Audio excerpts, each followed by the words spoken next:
Hello. Question 6, Network analysis.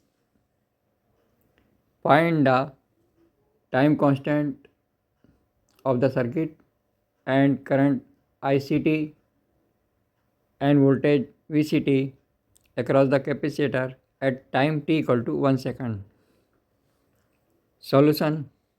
Use Thevenin's theorem. First we will find Thevenin's voltage across terminal AB. This equal to 3 volt, and Thevenin's resistance across AB RTH equal to 1 ohm. Thevenin's equivalent circuit drawn here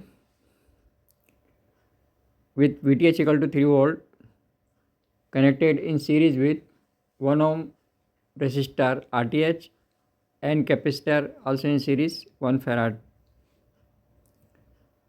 Time constant of the circuit RC equal to 1 multiplied by 1 equal to 1 second,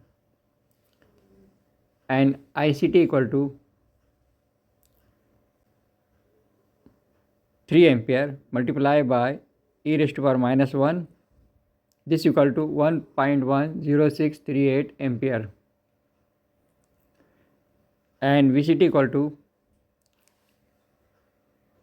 3 multiplied by 1 minus e raised to power minus 1 equal to 1.89636 volt.